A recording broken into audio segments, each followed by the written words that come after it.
Anyways, today we'll continue working on the writing section. I was saying last week we were looking at the writing section. We did task number 1 of the writing. So today we'll be looking at task number 2 of the writing section. Okay, let's take a look.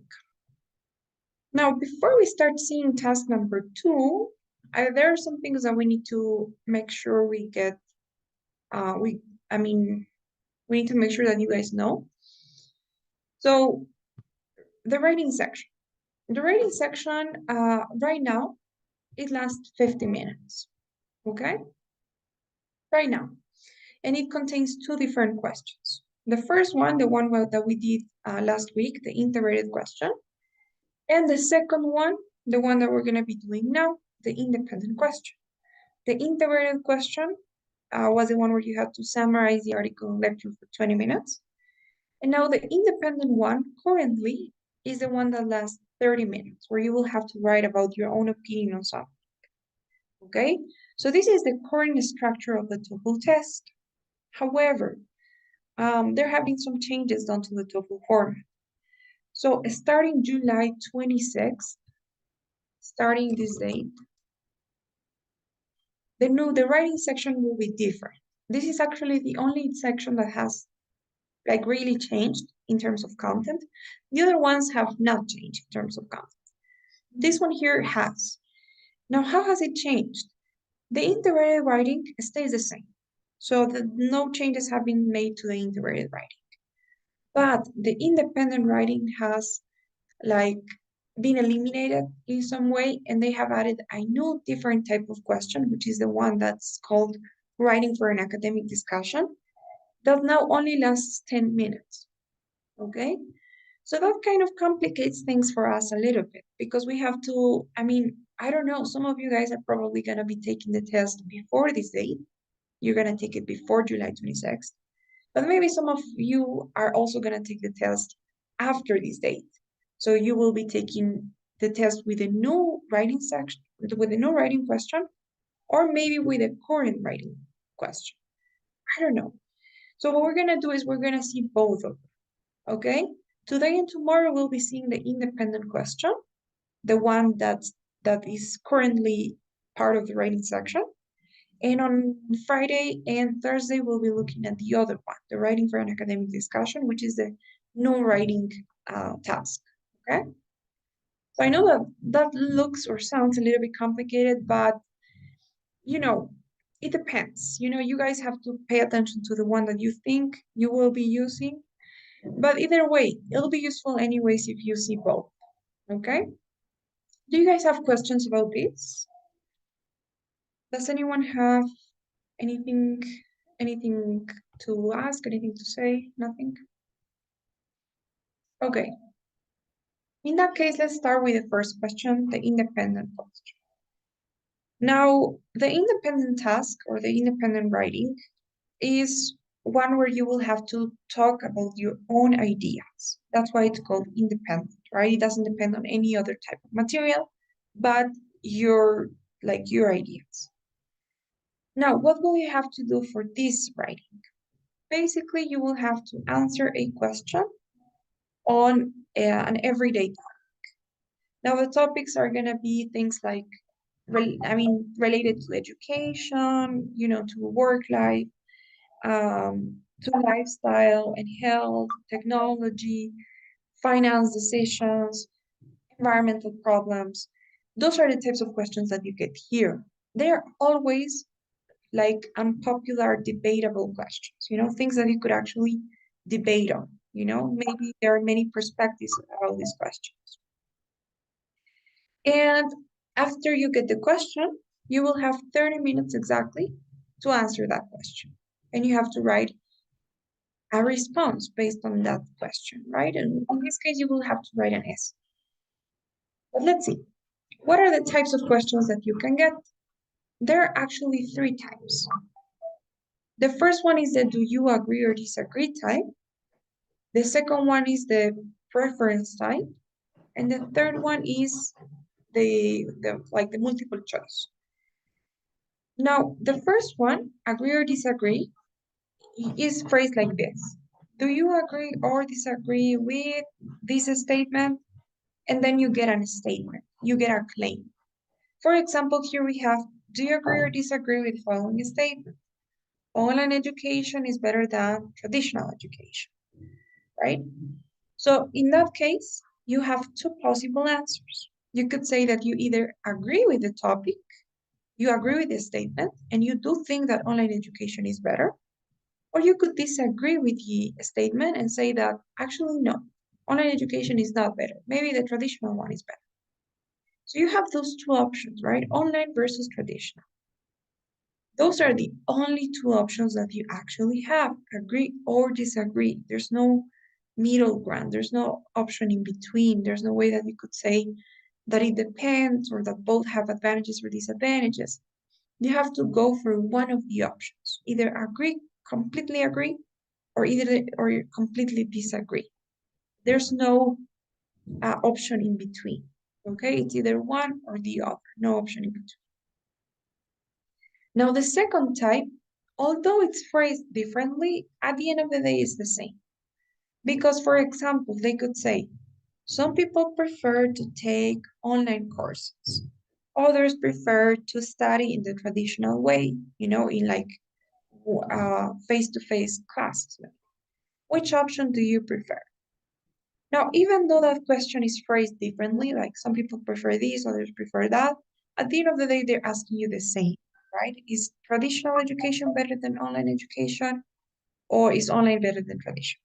It's exactly the same type of question. You have to choose one of the two. So those two are exactly the same, nothing changes between the two. But what about the third question?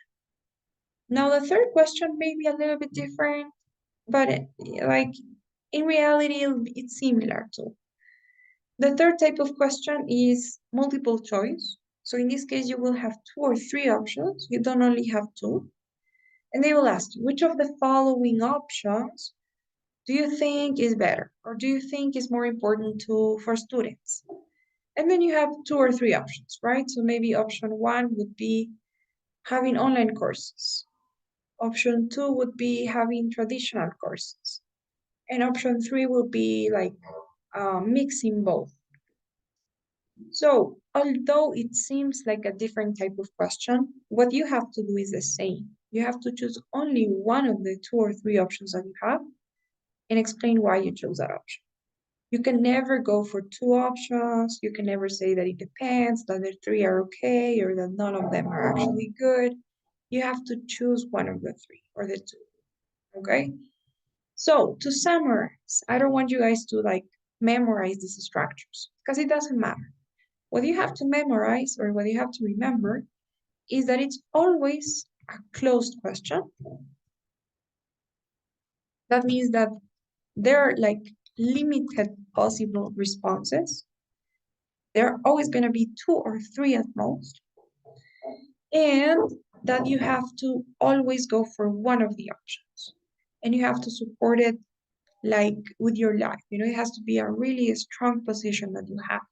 You can never be waving between the options or like being in this like unsure about what to choose. You have to go for one. All right. So that's what you guys have to remember out of this. What do you guys think? Do you have any questions so far?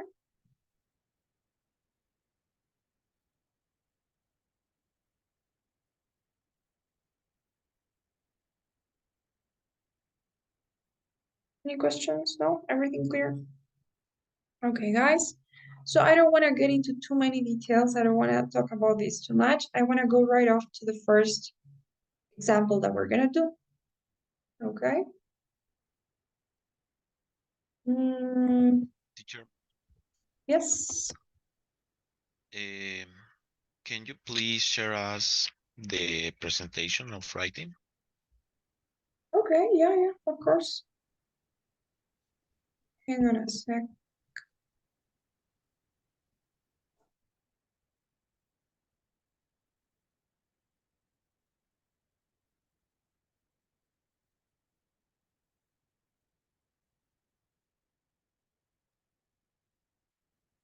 Here you go, previous presentation.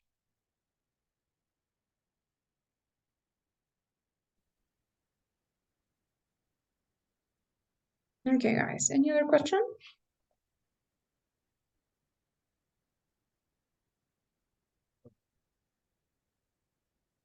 Okay, then let's start with an example, okay, to actually see what you have to do.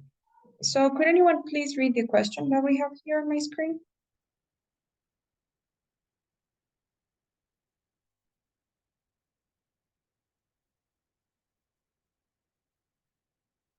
Um, do you agree or disagree with the following statement? Sometimes it is better to be dishonest with people than to always tell them the truth. Use specific reasons and details to support your answer. Okay, thank you, Eric. So as you can see, that's the question. It's in agree or disagree type. You got two options. So you could either agree with the statement and say that it is better to be dishonest than to always tell the truth, or you could disagree and say that it's always better to tell the truth, right? It's not always like it's never better to be dishonest. So it's always better to tell the truth no matter what. So now, first thing that you guys have to do before like starting to write the actual essay, you have to create an outline. Now, the outline is not really going to be an outline, but it's just like a brainstorming. Okay, and I want you guys to do this on pen and like using a pen and paper. So what are you gonna do here? First off, of course, you will think about your answer. So you'll think about what position you will take, right? Whether you agree or disagree with this. Now, when choosing the position, you have to consider that they really don't care about which one you choose, right? It doesn't matter which one you choose, there's no right or wrong answer. So what matters is that you choose one that you think that you think you can explain well, right? That you think it's easy to be explained, that it's easy to go like give arguments and examples and exemplifications about those. So what option do we choose? Do we say that it's better sometimes to be dishonest, or do we say that it's always better to be honest? What do you guys think?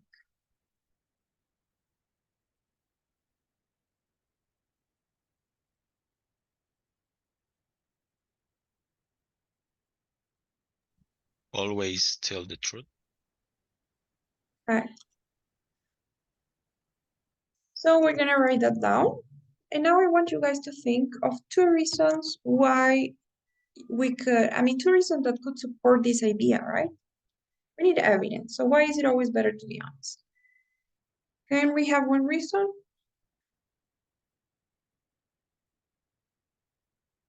Why is it always better to be honest?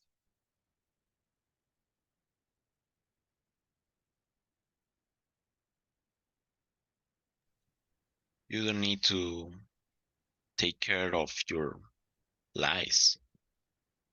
I Yeah. mean, whatever you said, if you always tell the truth, you don't need to invent something or remember your lies. Okay. So maybe we could say, like, we could translate that into saying that, like, telling the truth is less complicated, right? Because you don't have to do all of that. Maybe we could also talk about stress here, right? It's less stressful because, like, if you're like trying to remember what you said or making up stories or like keeping up with your lies and like trying like that people don't find out what you said or the truth, maybe that could be stressful, right? So maybe that's something we could say. What about another reason? Can you guys think of another reason why it will be better to always tell the truth? Maybe hurting somebody or maybe yourself. Okay, so hurting people, Yep. yourself.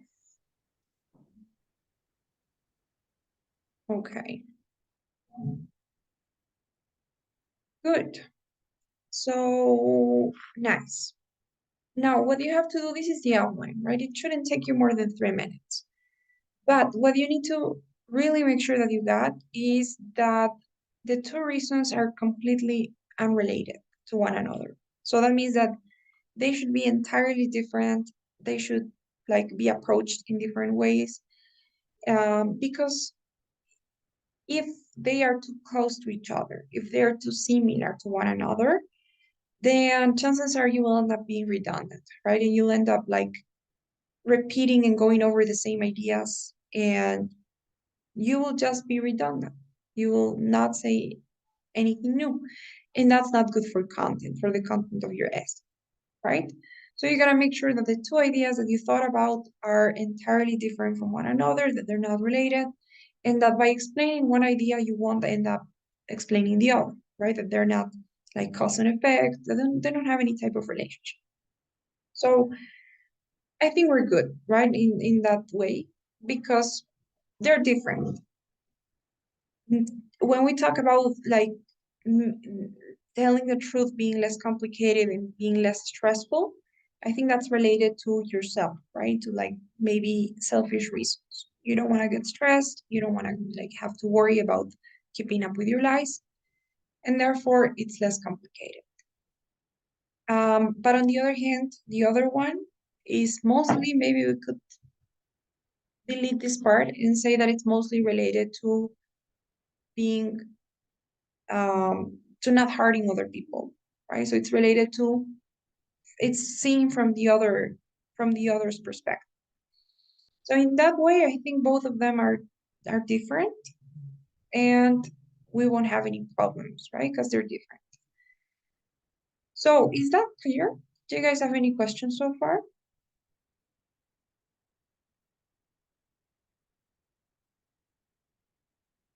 Nope. That's the outline, okay? Nothing too complicated. A few words, just thinking about it and making sure that your reasons are different. Now, what do you actually have to do when you're writing the essay? Here's a template we'll use. It's a basic template, nothing too exciting, nothing too different, but it's all you need, really. You need this structure and you'll be good. So in the template, in your essay, you have to have first thing an introduction. That's gonna be your first paragraph. Then the body of your response are gonna be two paragraphs. So you have two body paragraphs, body paragraph number 1 and body paragraph 2. Now, in the body of your essay, that's where you will talk about your two reasons. So body paragraph 1 will be for reason number 1, and the second body paragraph will be for the second reason. Okay?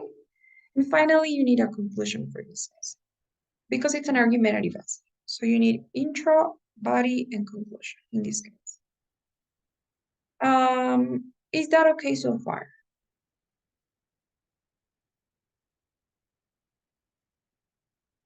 In that case, let's start with the introduction. What do you need to have in your introduction? So your introduction is supposed to be at least, and this is the basic stuff you need, 3 sentences. The first sentence is the one where you provide or you give some context and you talk about the topic in general terms, right? You talk about the topic in broad terms.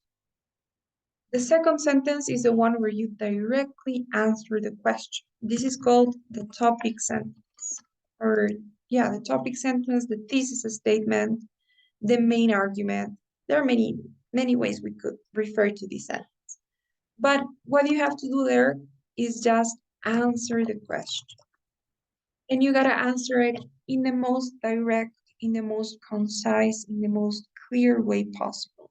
It has to be really clear that you're answering the question directly, right? Without trying to overcomplicate it. And finally, you need a transitional sentence. That is something that you'll just memorize, so you don't have to worry about that. So summarizing, context, your answer to the question, and the transition. Okay? Those are the 3 sentences you need. Now, technically, you could use any words, any phrases to have those 3 sentences. maybe you could use this as like what we have in the template. So using this, in the first sentence, you could use this phrase that says, most people would agree that. So this is something to introduce a fact, right? To introduce something that, as the template says, most people would agree with, something that is not really up to debate, right? Something that's true, something that maybe almost everyone would agree with, right? So what do we mention there? You guys have to go back to the question and you gotta think of the topic. So one thing is the opinions, right? Like the two possible answers are always being honest, being dishonest sometimes. But what is the topic in general? In one word, what would you guys say the topic of this essay of the question would be?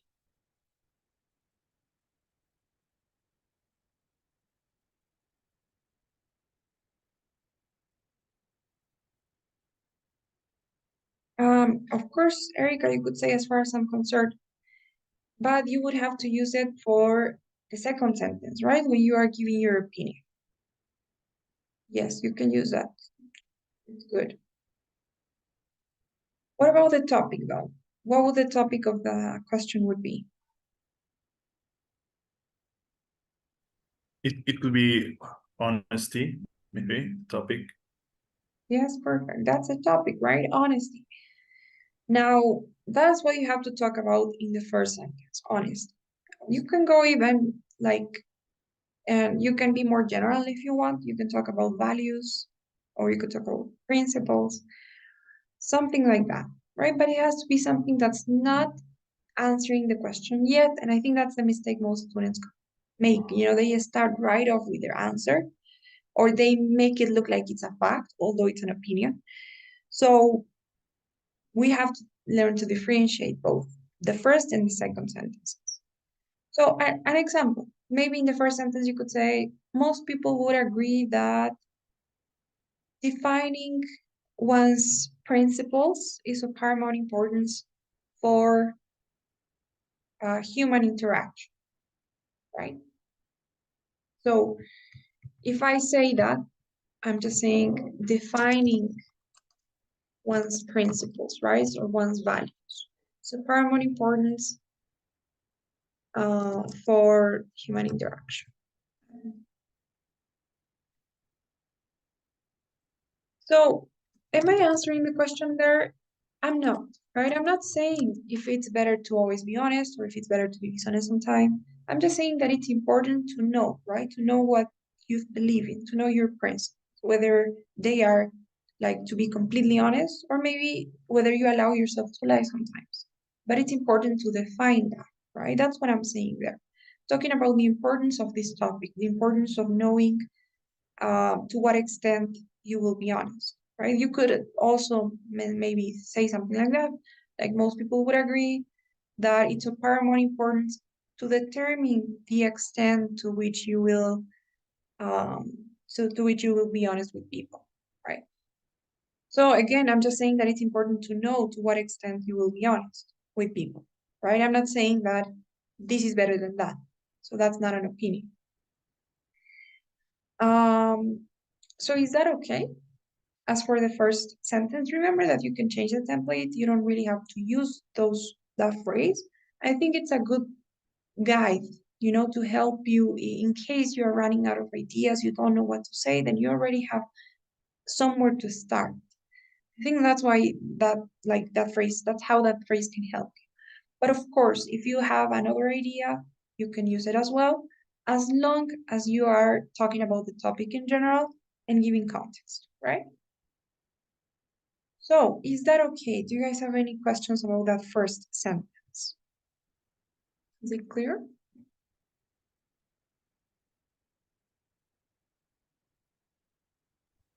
I only wonder if in this is essay you are learning to use contractions. Good question. I mean, you are allowed to use contractions, right? Nothing will happen, but it's better if you don't, because this is a formal essay. So when we are writing in a formal context, it's preferable not to use contractions. So it'd be better if you guys don't use contractions.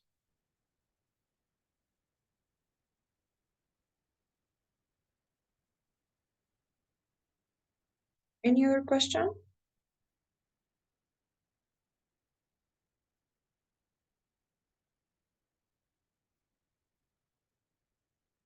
Okay, guys. Now, the second sentence should be the one where you directly answer the question, right? Now, again, this is another thing that students sometimes struggle to do. Why? Why do students struggle with this? One reason is because they want to paraphrase too much. You know, the question is it better to be dishonest with people and to always tell them the truth? A direct way to answer this would be to say, personally, I am convinced that it is always better to be honest with people than to lie sometimes, right? Or to sometimes be dishonest. So that would be like the most direct way of answering.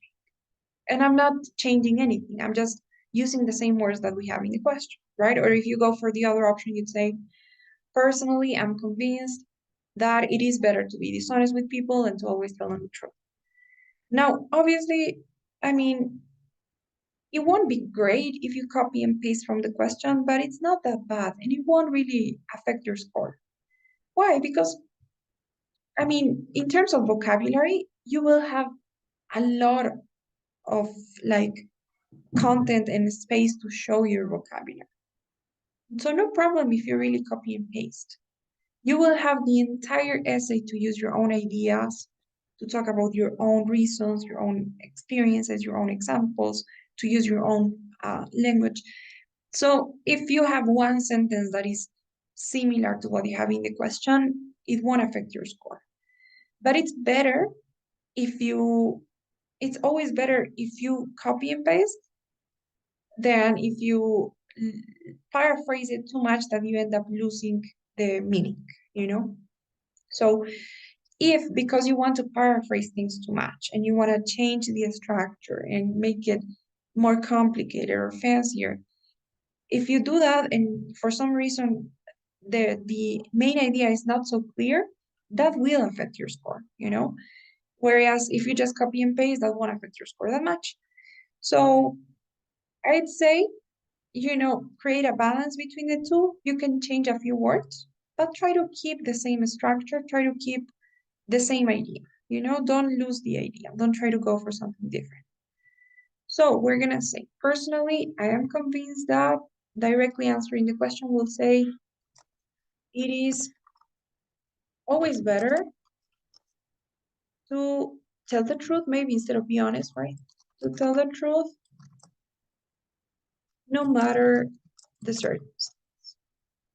So maybe I'm changing things a little bit, right? I'm saying, instead of maybe saying better, I can say prefer, right? And that's it. But at the end of the day, the idea is the same. It's always better to be honest, to tell the truth, no matter what, right? No matter what happens. That is a direct answer to the question, right? You can change a few things, but the main idea should be kept. So, is that sentence clear?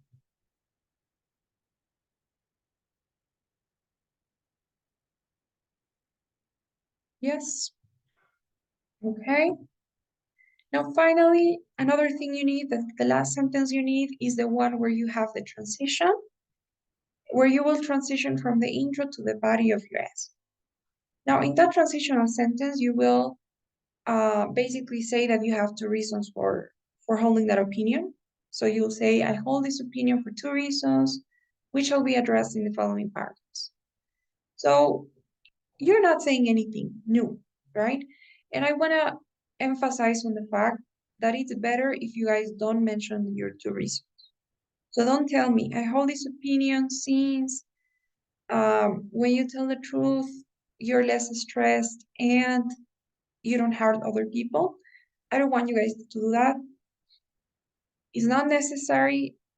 You will repeat more words because you will have to explain them in your body and you will have to mention them and summarize them in your conclusion.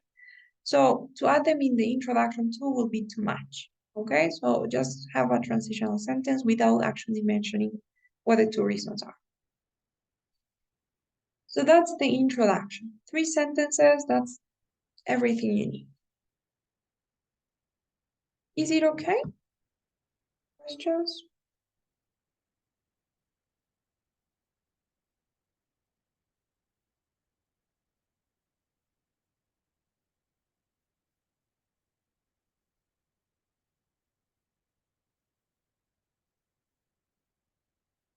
No questions? Teacher, I have one question. Yes. So you said in the transitional sentence, it is okay if I just use for this example. I mean, I hold this opinion for 2 reasons which shall be addressed in the following paragraphs. Yes, totally. You can use that example exactly like it is. You don't have to change anything. But I can talk more about it, or it's not a good idea that you said. I mean, not directly mention my examples or my reasons, I mean, but talk about something related. Like what? What else could you mention in that transitional sentence?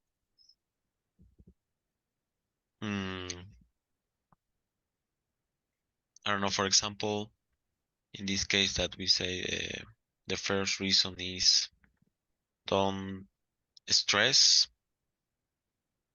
So maybe I can say hold these opinions. I hold this opinion for 2 reasons. Or I said I hold this opinion for something like to be relaxed and don't stress, something like that. Or it's like you said. Okay. Well, you can do it. And if you do it well, no problem. But I don't recommend you do it. Why? First thing, the introduction and conclusion are not that important. The main thing they're going to be looking at is the body because that's where the real explanation, goes, right? What you said in the beginning in the introduction is just your answer to the question that anybody can do. That's the main thing. Actually, to be honest, the only sentence that actually matters the most is this one, the one where you just answer the question. But everything else is just like a filler in the introduction. They don't care too much about that. If you look at the criteria, the way that they evaluate this response, this response is essay, nothing is like too specific about the format, about like it being an essay and you summarizing everything in the introduction and so forth. But what they do say is that they want good explanations, right? They want good support and development. So they want you to develop the ideas.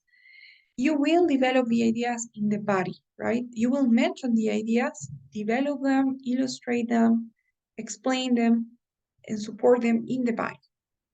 So mentioning them here won't make a difference because you're either way gonna mention them in the body, and because of like format, you will also mention them in the conclusion. So to mention them in the introduction is not, it's not that it's something that you shouldn't do, that will lower your score in a way, but it's kind of useless, So I would suggest that you just memorize a sentence, and that way you could also save time, and you also avoid repeating words, because another thing that they actually do, that's something that the ATS says, they will count the number of words you have, and they will see how many of those words are being repeated, and that also is related to vocabulary. So another thing, if you want to include the reasons in your intro, you will have to look for synonyms, and that's gonna make you waste time too. So, I think the quickest method, given that it doesn't matter if you mention the reasons or not, is not to mention them, right? So why waste time? Why waste time thinking of synonyms? Why risking being repetitive? it's better just to go with that transition that you have memorized and go directly to the body, which is what matters actually the most, you know? So that's my suggestion. Okay, thank you, teacher. Sure. Any other question? Yep. I was thinking about what Victor said. What about making kind of interesting? Because, like, I don't know if it will be okay to. I don't know how to name this, like, hook for the people who is reading, like making interesting, like being honest, have two really great benefits that's going to be discussed in the next paragraphs, something like that. Mm. Um, Okay, that's actually interesting. That's an interesting question. Now, about having a hook in the introduction, having something to catch the reader's attention, right? That's the hook. yeah, Is that will make the reader want to read more. It's not necessary because this isn't, I think this is related to what I was saying about the integrated writing. This isn't a creative essay, right? Obviously, if you yeah, were writing this to actually convince someone of your point, then maybe you can have that hook, right? If you were writing this in a creative context. But since you're just trying to prove that you can write well and that you can explain your arguments well, then you don't need a hook, but you can have one, right? Totally. Maybe instead of like the first sentence, you can have a hook as long as you're not repeating too much. Now, I wouldn't say something like changing this sentence and instead of saying I think, because basically what we're saying here, I am convinced, is a way to say I agree, right? I think that it's always better to be honest. Instead of saying that, if you change that to something like being honest is the best thing, or being honest, what you said, right, has a lot of benefits.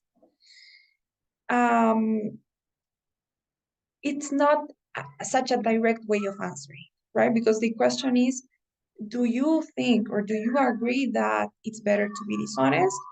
So you have to answer that question as directly as you can. I think, or I agree, or I don't, I believe, I consider. So that would be like the most direct way of answering the question. So if if you make sure that you are answering the question and it's clear by the time that the reader reads your intro that what your opinion is, then you can also do it. There's not just one way that you can write the intro, but it's not necessary, and it won't really add any points to your writing. okay, okay. Okay, guys. Any other question?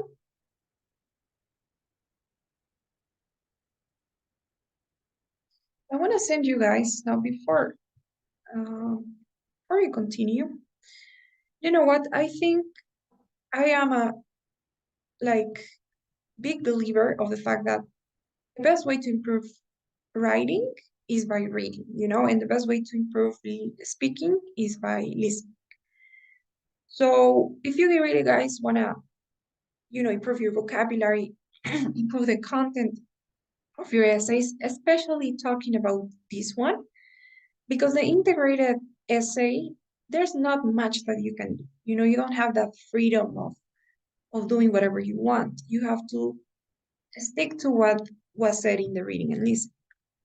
But in this case, like it's such an open question, it's such an open response that you have to write that there are so many ways you can do it, so many things you could say, so many ways in which you can improve grammar and vocabulary and content that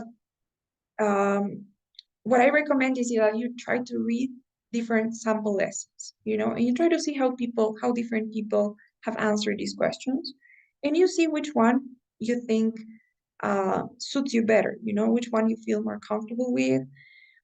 Maybe you can try to see another types of structures or other types of like templates and so forth, or like just improve vocabulary, like memorize a few phrases that can be used in different contexts.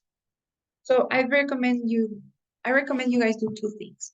First one, in the ETS website, you will find a couple of sample responses that have achieved certain scores. So they have provided, and I think they have released this PDF. Okay, let's look it up. And yes, you have to use this material before they shut it down because of the new changes. Sample independent. So in the ETS website, they have rated some responses, and okay, here you go. So for example, this is the PDF, right? It says sample responses, response A, a score of 5. So you will read some sample responses, real sample responses that have received the maximum score, and they will explain the reasons why they had the maximum score, So I'm gonna send you guys the link so you can see it. And that will help you. That will help you see what are the things that they're really looking for. But besides that, I want to give you guys access to this great material where you will find a lot of sample essays. I don't think they're for the TOEFL, I think they're for the IELTS, but the questions are the same. And you have like, I don't know, probably 70, 60 sample responses, and they are all maximum top scores. Okay, so please make sure you read them. You read a few, when you're not doing anything, maybe you are like waiting for someone, waiting for something. If you have it on your phone, you have the PDF, you can read one essay, every day, and that'll definitely improve your writing. So I don't know if I have it here. I don't know what the name was.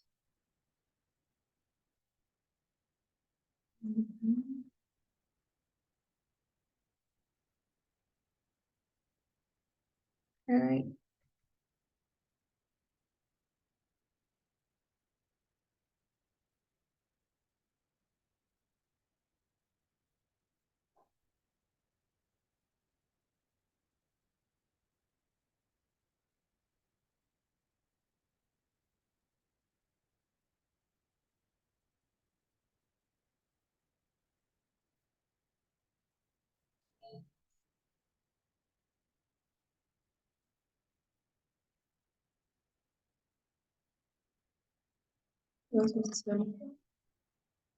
Okay, here it is.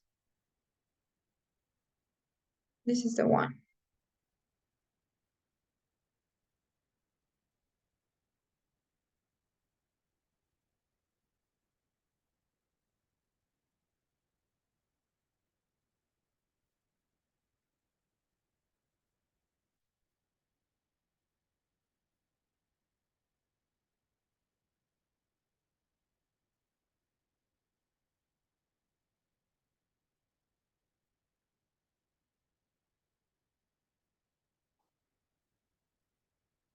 Oh, it's so freaking slow.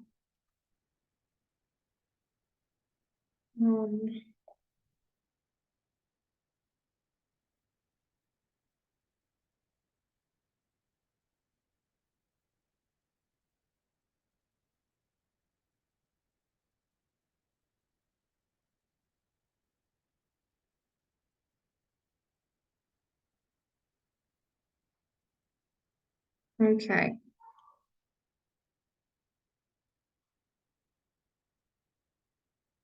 So I think this is the best material that you can find for independent writing. This is the best thing you can do to improve your writing. And the good thing too is that since you have so many questions, and if you look at the questions, they are about the same topics, In this case, for example, you have one question that is related to the internet. So this will help you with vocabulary related to the internet, with ideas related to the use of the internet, and maybe, who knows, you get a question that's related to the use of the internet, right? So in that case, you will already have a few ideas, a few words and phrases and stuff. So again, books versus the internet. That's something that comes up a lot. You will have a lot of phrases, a lot of um, vocabulary, and so forth. Okay, so please check it out. I don't know exactly how many essays there are, but this is the best thing you can do if you guys want to improve your writing. Is that okay? Do you guys have questions about that? No? Okay. I have a question, Andrea. It's not about the essays. It's about the thing I was struggling with. Um, so I do most of my writing in my computer, and always if I write in Word or in Obsidian, that's the software I use for writing. It's always correcting me, right? The autocorrect thing, right? And there is a software where I can write at the first with all my errors and then tell him that to correct me or something like that, because if I write on paper, I will never know where are my errors. That makes sense? Okay, so you're asking me if I know of a software where you can do that? Yeah, maybe something like that, or maybe some trick to do that. Yeah, I mean, you can just do it in either Word or Google Docs. What you can do is turn off the autocorrect and then you type and then you turn it on again, right? And it'll correct. Okay, boomer for me. Thanks. Yeah. But actually, thank you for bringing that up because that's another tip as well, right? You have to remember that you won't have autocorrect when you're typing. Now, what I actually do with my students, I suggest them that initially they start with autocorrect at the same time that they're typing because it's a really good practice. When you are typing, it's different. If you guys are typing something like, I don't know, I think this is with autocorrect, I don't know. But let's say I say, I hold this opinion, or, okay, they're now autocorrecting. But the idea is if like you're typing something, right? You're writing down the word paragraph. And maybe because we have learned this language, so of course nobody learns it perfectly, not even native speakers, like even native speakers make grammar mistakes, make typos. So maybe you don't know how to spell this word, right? And you write it down like paragraphs. Okay, let's just say that this happens. But then this happens and you get the autocorrect, then you will click and they will tell you exactly what you meant. That is a really good exercise. And I think it helps your mind recognize the error, right? Because when you're typing, so next time that you will type this word, you're more likely to remember how it's correctly spelled, right? When it's correcting you at the same time that you're typing. Because if you write everything and then you ask the autocorrect to correct your mistakes, I mean, you will have to see them, all of them at once, right? And then you can go one by one, but it's not the same. It's not like, because when you are writing on the TOEFL test, you will have to correct yourself like you were the autocorrect. So it's good practice in the beginning, initially, to practice with autocorrect at the same time that you're writing, that you're typing, and then you can do what Esteban was saying, right? So you can first write everything and then turn on the autocorrect tool and see what mistakes you made.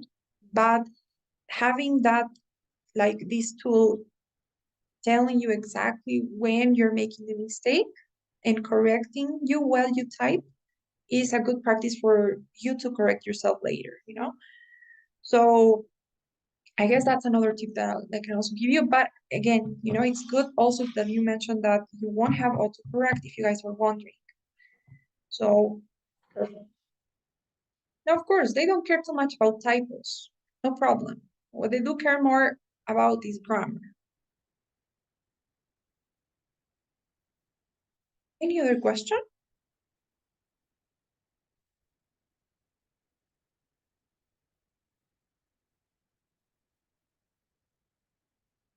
Okay, guys. So coming back to the essay itself, you have the introduction. Okay, sorry. By the way, in the presentation you will find some useful phrases too. So actually, this is the one that Erika was saying, right? As far as I'm concerned. So check it out as well. You are gonna find some useful phrases, and these phrases you will see them when you read those essays as well. So those phrases can always help you. Like, let's say, with the booming of, so you could say, with the booming of technology, our life has changed. So that's a phrase that you can use for many things, right? When you're talking about switching from printed books to electronic books, you can use it. When you're talking about like comparing or talking about technology, you can use it. And not only technology, right? You could talk about consumerism or other things as well. So coming back to the essay, the body paragraphs, both of them are going to be the same. I don't know if we'll have time to write the body paragraphs, but I want to finish by just briefly mentioning or giving you guys an overview of what you need to have in the body paragraphs. Now, the first sentence should be the one where you state your reason. And again, this should be concise and clear. It should always be clear what your reason is and what your opinion is. Reasons and opinions, that's the thing that should be the most clear. Now, then in the second sentence, you're going to explain your reason a little bit more. So here is where you have the chance to have compound sentences and maybe use better vocabulary if you want to make it, a little bit more complex. Because you're going to narrow down your reason. We're going to see exactly what I mean with this tomorrow, probably. But basically, in your reason, you have to talk about things, people in general, right? So if our reason was stress and lying being too complicated, we'll say, to start, lying is always stressful. I don't know. Or to start, it's always better to tell the truth because you don't have to, because it reduces the stress. I don't know. So you're talking about people in general. You're not talking about any specific situation or anything. But in the second sentence, you can either explain why. So why does telling the truth reduce stress? How? How does it reduce stress? So you could say it reduces stress since you don't have to worry about making up stories, about keeping up your lies, about people finding the truth. So you could explain how, why, or you can narrow it down to a specific situation, to a specific group of people. So for example, you can start going, you have to picture this like it's an inverse triangle. So you have to start with the broad ideas, and then you have to go deeper into the topic, adding more details every time. So in the second sentence, if you talked about the stress here, in the second, you can narrow it down to a specific situation. Maybe you could say, as a matter of fact, in the workplace, so now I am talking about one specific place, right? In the workplace, one specific situation. Or maybe as a matter of fact, when it comes to romantic relationships, blah, blah, blah. So you're narrowing it down to a specific situation, a specific context, right? So that's those are two things you can do in the second sentence. Either explain why, how, where, to what extent, or narrow it down to a specific context. That's the second sentence. Then the third is going to be an example. Now, we actually have to spend some time talking about the examples because there are different examples you can give. They could be personal examples where you tell stories about yourself, your own experience, something you saw, something somebody you knew, I don't know. Or they could be facts as well. We're gonna give some examples about those. Or they could be general examples, although I don't really recommend that you give those. Okay, but we'll talk about those examples tomorrow. The thing is that you have to have an example that should be more than 60% of your paragraph. Okay, that means that it has to be long. And finally, and this is optional, you can have a closing idea, a closing sentence that connects your example back to your reason. Okay, this is optional. So those are the 4 elements that you should have. The reason is just one sentence. The explanation or the second idea is just another sentence. The example cannot be just one sentence. It has to be 2, 3, even 4 sentences. And the closing idea is optional, but if you decide to have one, it's just gonna be one sentence. Now, I know that this looks too much, but this is just gonna be, I'm gonna change this for body paragraph number 1. Okay, the second paragraph, I promise it will be easier, it will be shorter. You don't have to give us many details, but it's important that your first body paragraph is more explained than the second. Okay, we'll talk about why tomorrow. So what do you guys think so far? Do you have any questions as to what we saw today? I mean, up until where we are, right? We're leaving today's class.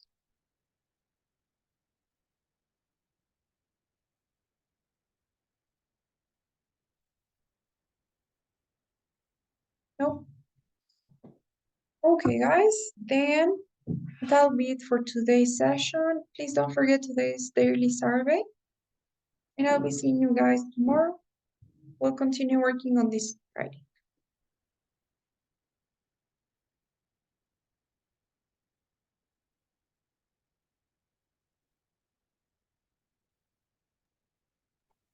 Thanks. See you tomorrow. Thank you, teacher. Thanks, Andrea. See you tomorrow. Bye, bye.